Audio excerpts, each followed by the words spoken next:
Hey fam, I am back with another video. If you haven't been here before, hi, my name is Casey. I make videos mostly about functional neurological disorder, but along those lines of chronic health. Today's video is going to be essentially my functional neurological journey, kind of from the beginning. I have made kind of a video like this before called Getting Diagnosed with FND, but I think that I would like to make more of a expansive version of that. So this video is probably going to be a little bit long, but I just really wanted to start with like pre-diagnosis to now. I apologize for looking a little bit crazy. As always, I'm showing up raw as myself, tired. Yeah, I want to be here. It's just hard sometimes. I have changed the plant in my background. I just got a monstera. It's quite lovely. I really like it. I did write myself some notes, so I will be darting back and forth from that, trying to keep myself on par.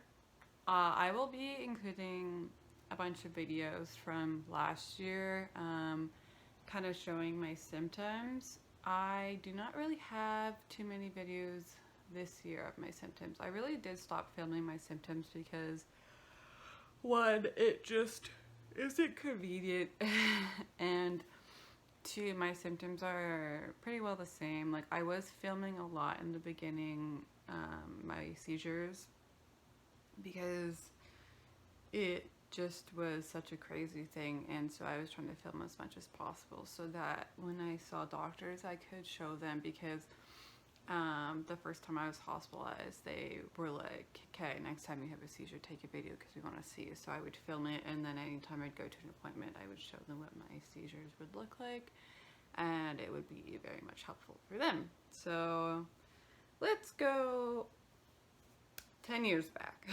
So 2013. That was the first time I had kind of had neurological symptoms, and this was caused by eating a marijuana edible. Yes, when I was 16 years old and experimenting. This caused me to have really bad, kind of like a psychosis episode.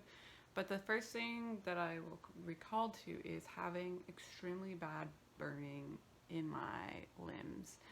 It was extremely overwhelming. I remember crying hysterically. I was super out of it. I was in space. I like barely remember it. Actually, I got taken to the hospital because I couldn't explain to my parents what I had done.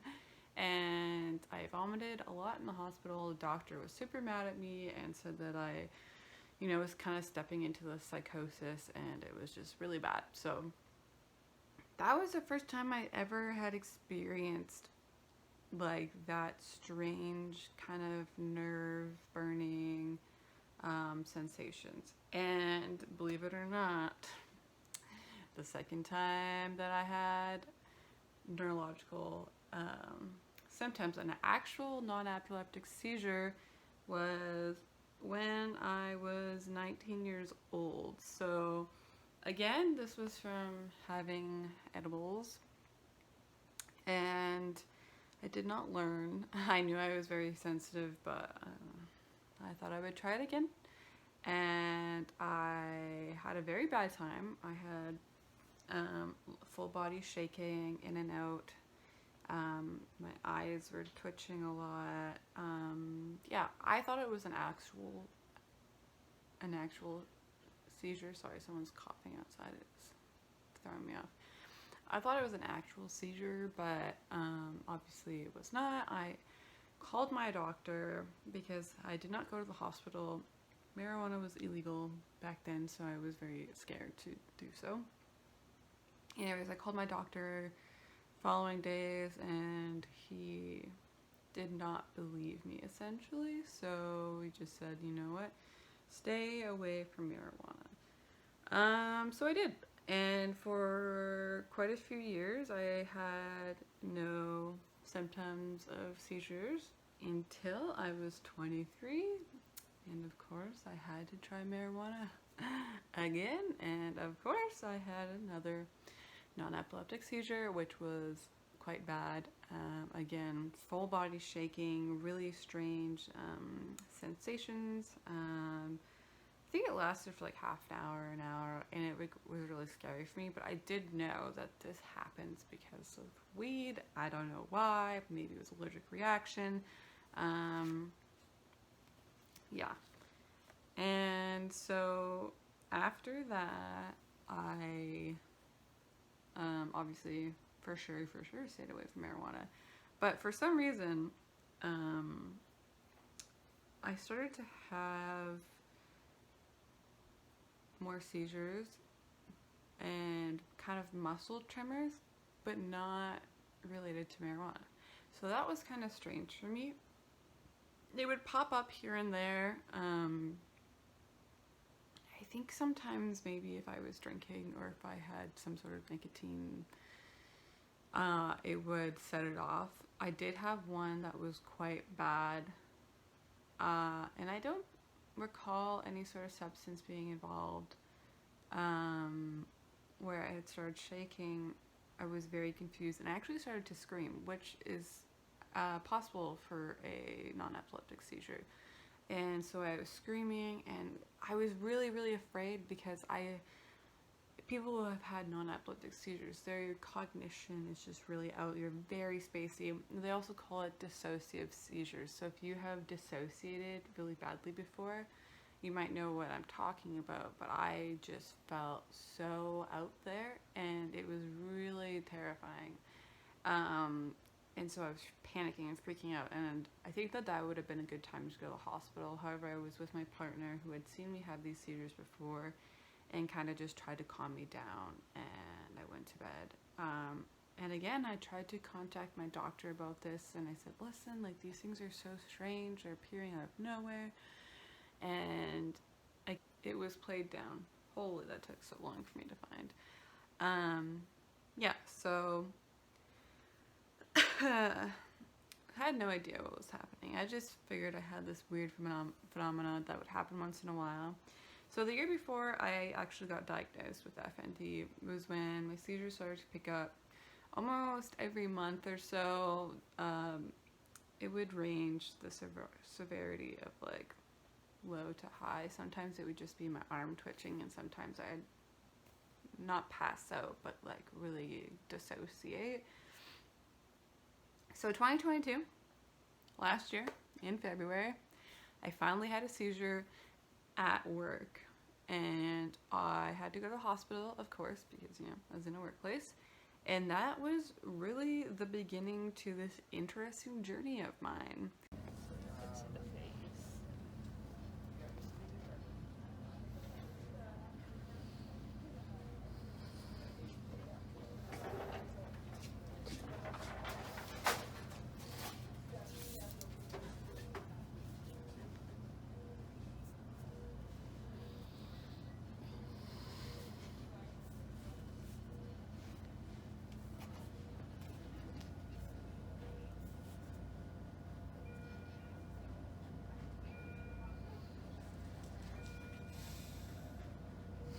You okay? In pain? No pain.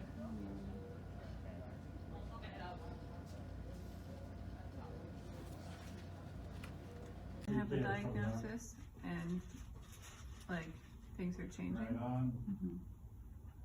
But she just said to fill it out as best as I could. And then if they have more questions, they can.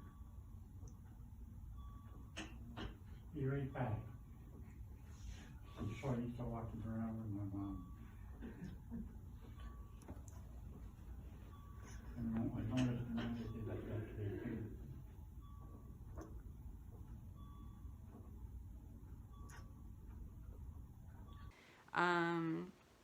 Since that day, I had not been the same.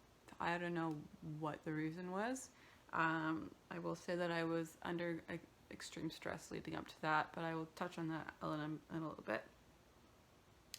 Yeah, so I went into the hospital. That day was very confusing to them. I think I was there for like 8 hours, and I consistently shook for a very long time, off and on, and it was really strange. They like gave me fluids because they thought I was dehydrated. I think they might have. I don't know if they gave me diazepam. I think they just gave me fluids, and I was still like kind of twitchy. They did some blood tests, and the thing that really was strange for me was before I left, he asked me to do some like basic physical tests. So he asked me to walk, and the thing that got me was he told me to go heel to toe, and I just completely collapsed. Like it's almost like my brain just didn't understand what I was asking it, and it's so it just like what, and that was so weird. I was never experienced that.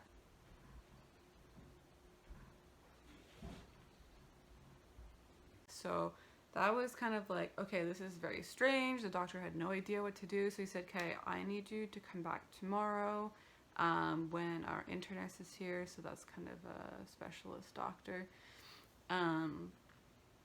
So I had gone home, you know, my vitals were fine essentially. And I woke up the next morning and the seizures started almost immediately. And this was very scary and new for me. I would not experience them that close together. So yeah, it was really bad. So I went back to the hospital that day, and I think that's when they tried to give me diazepam, which is for seizures. And pretty well from that day forward, it was a whirlwind of tests and hospital visits. I had seizures every day, multiple times during the day. I started to grow weaker and weaker because I was having a very hard time eating. There was a lot of fear in me and in my family. I did, yeah, so, sorry, I'll back up there. In that time too, the walking, what I was saying, I started to lose my ability to walk.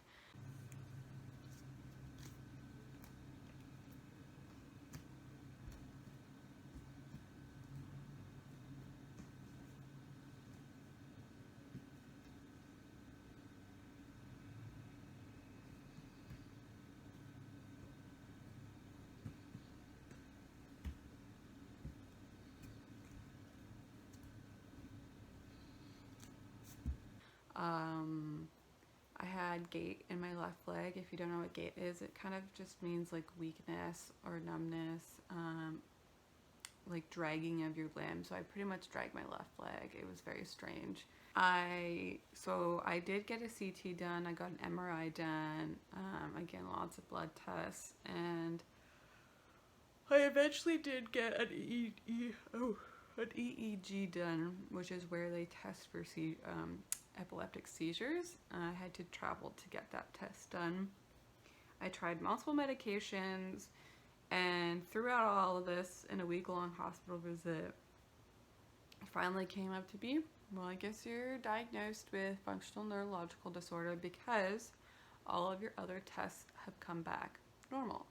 And so, to my knowledge, FND is kind of this broad spectrum that is diagnosed to people with kind of movement disorder, and where they can't really explain as to why, and all your tests come back normal. Yeah, so my life really did change overnight on that February 16th, and truly did not know that this was going to be one of my hardest journeys I have ever embarked on. So at the time of me getting diagnosed, I was living with a partner in an RV, working part-time because I wasn't actually feeling great before I got diagnosed. So leading up to being diagnosed, I was actually very stressed out. I was an undiagnosed autistic person, really struggling with overstimulation, and I think that me just constantly pushing myself had led to a serious mental breakdown. So anyways, I essentially had to move back in with my parents because I needed around-the-clock care. it was pretty bad at the beginning. I needed a wheelchair because I was very, very weak and could not walk very well. Luckily, in the house, even though we have stairs and whatnot, I could butt scooch down the stairs or lean on the walls. My balance was super off as well. I did end up going to physio, which was a huge game changer. She essentially helped me to slowly gain back my strength to walk and get my balance back, which was really, really amazing.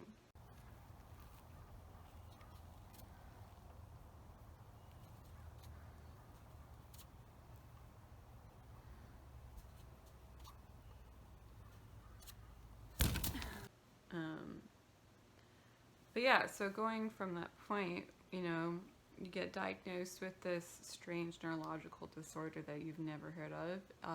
What do you do? So it was pretty well just like this adventure of me and my family going on to try our best to do whatever we could to help me get better.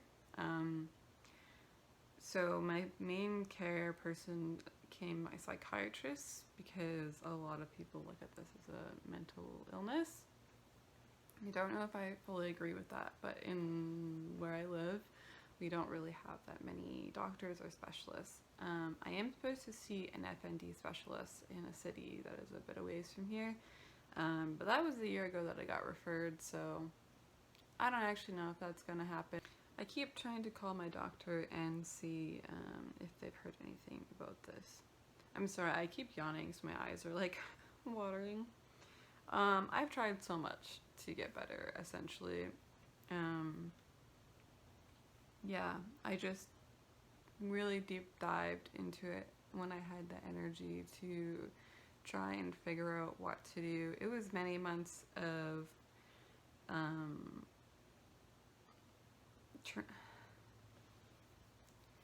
it was many months of just trying different things, and like so many different things were happening too. Like, I don't know, I was on so much different medication, and the big one was that I was on clonazepam on a high dose. And so for the first while I was feeling like kind of good because I was high and was trying to do a lot kind of to my ability, best of my ability.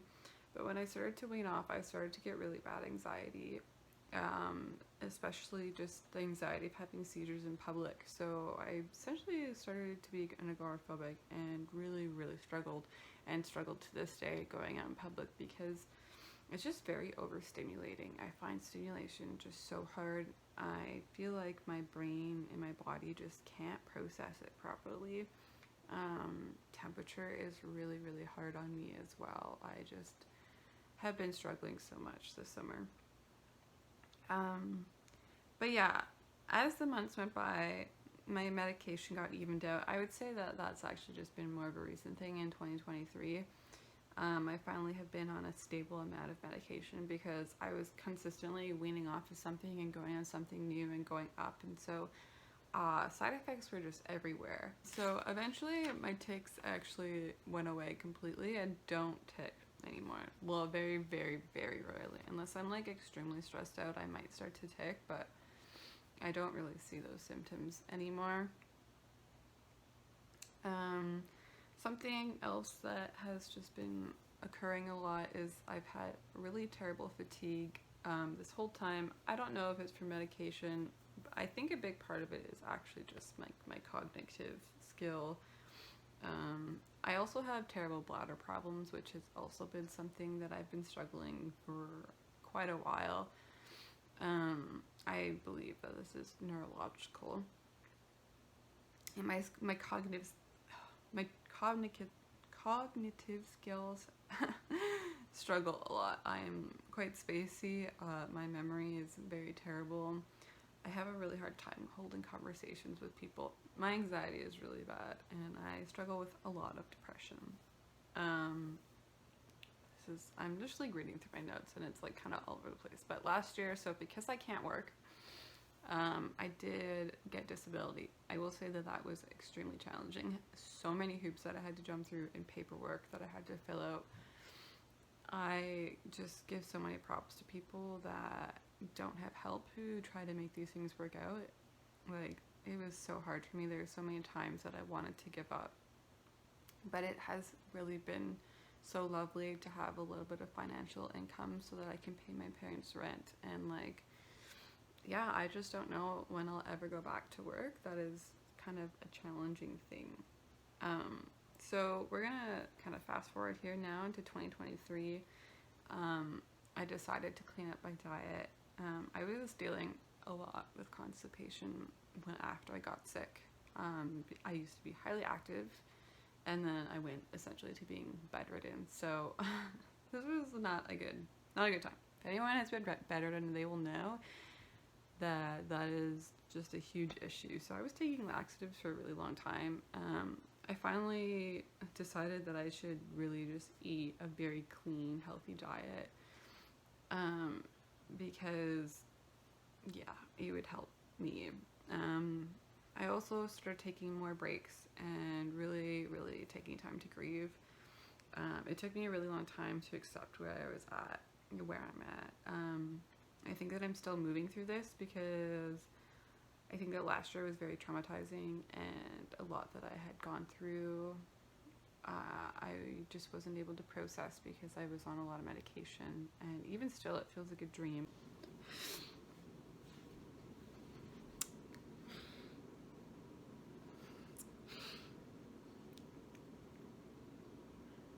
I'm about over almost 1.5 weeks without tics or seizures.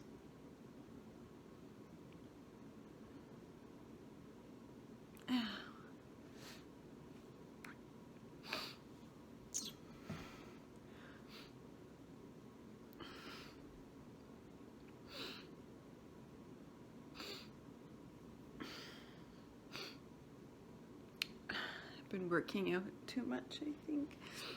Not eating enough calories.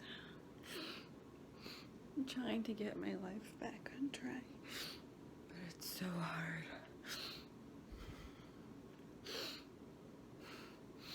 Going forward, just living in this kind of crazy, wild, busy world, I am existing in this weird bubble of my own, trying to explain to people what I am going through and trying to relate to people. It is so challenging. Like, I don't know, I'm just so thankful that I have this platform and I get to connect with you guys, because yeah, I feel so alone a lot, and I've been spending so much time trying to allow myself to feel these feelings and allow myself to be sick, and just to stop rushing myself and stop pushing myself and just let myself be. Like, that has been huge for me.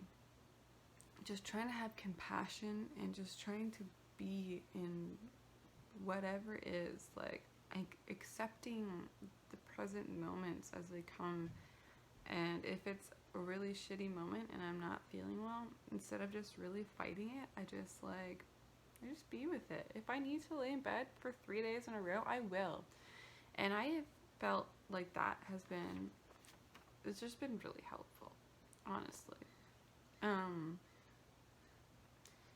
So I would say in the past couple months, I've really narrowed down like my triggers, and I think that has really helped me with my seizures and just like my stress, I guess.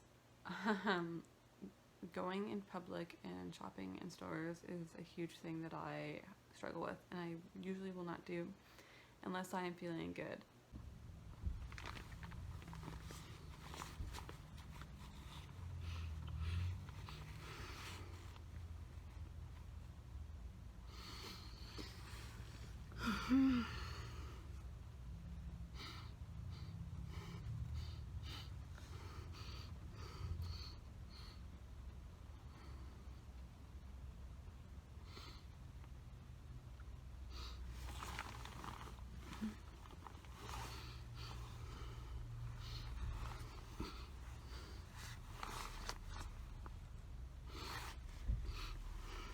Haven't gone into a big store in a long time.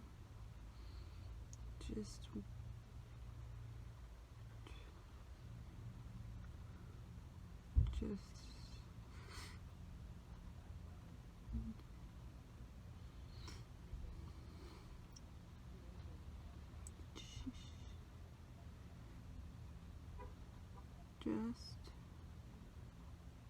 went into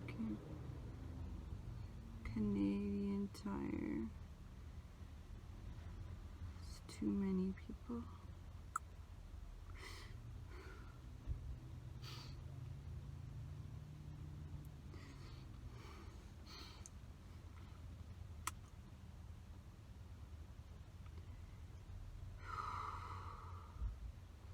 Did not feel good. There are days where I have to go in public and I'm not feeling good, and I have emergency medication just in case. It is hard though, because I essentially have created a safe little world for myself, and when I step outside of it, it is a big reminder of where I'm at. Now I am down to about 6 days of seizures a month. So this has been for the last 2 months. That's pretty good for me. Usually if I have one seizure in a day, I'll have another, just because usually that means I'm having a bad day. Something that I have been working on through most of the last 6 months has been art. I am doing an art show in my local gallery. I have been a huge lover of art for so long, and it was something that has been really amazing for me to work on. And yeah, I think that it's just important when you're chronically ill to have something that you can look forward to. I really like to be creative too, so like scrapbooking was a huge thing that I can just sit in bed and watch TV and be creative. Painting, drawing, I started to do nails because again it was something that I could set, this really affects me physically and mentally. Like, there are things that I can't do, like I can't like converse with someone for a really long time unless it's someone that I'm really comfortable with, but talking can just be a lot for me. Reading, there are things that I know that are just really calming for me, and I try to just really stick to those things. I mean, the way I look at it is that I'm 26 and I know I'm not old, but life is really short, and I want to spend my time doing things that are healing and peaceful, and I will not force myself to do things that are just not that. Like, I don't have time to waste on events or people or things that don't warm my heart. I have spent the last month feeling horrible and not knowing what I will do and feeling so hopeless. And so when I have days that I feel good and I feel like I have enough energy to do something, I spend it doing something that brings me joy. And so on that, I've just been trying to take part in the community in ways that make me feel happy. So I like to go to the farmer's market. I like to go to the art gallery.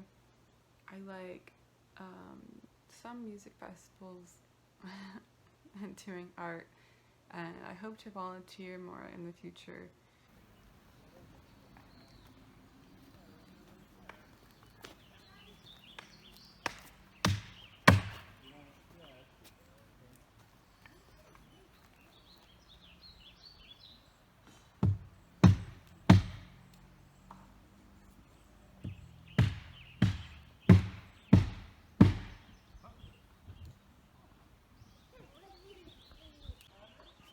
Yay!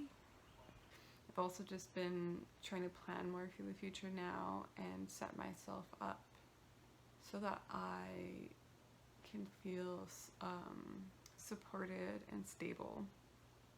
And this means looking at what the government offers for people with disabilities. That is a huge thing, and it is very challenging, and it takes a lot of work, but those are the things that doesn't really necessarily bring me joy, but I highly recommend that you try to take advantage of those things because it is important and it could help you so much.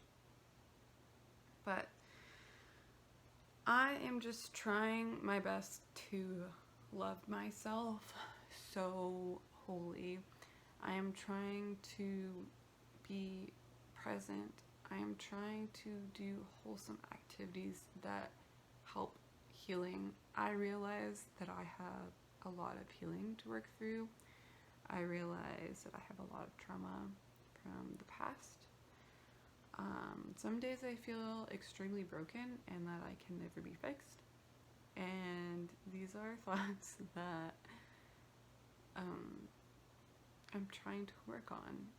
I know that if I just sit with every moment and I don't resist, I just surrender and I love myself fully and I just allow those painful emotions to just be there.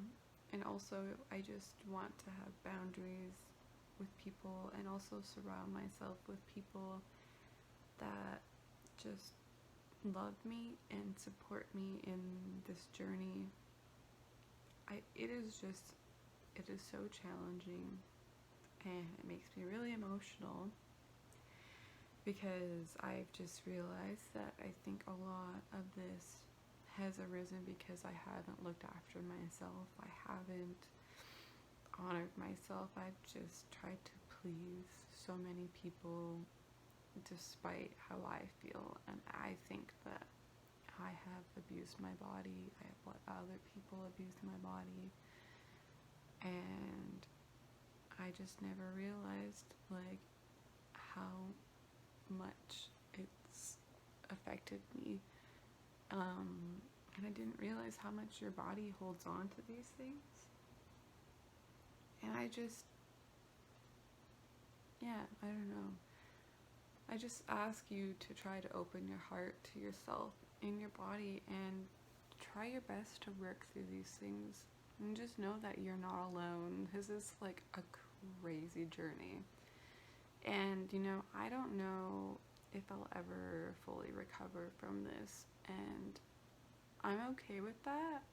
I'm okay with where I'm at, and I'm okay just going forward, truly learning to love myself and love others, and just practice to fully be present with myself and people, and to not put any more hurt into this world or into myself.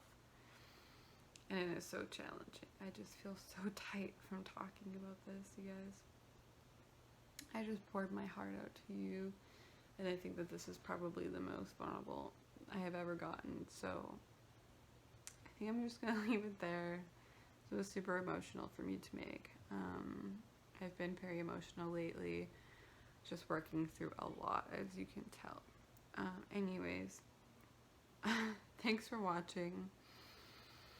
If this was helpful in any way, or if, I don't know, you found related to this, just give me a thumbs up so that I know.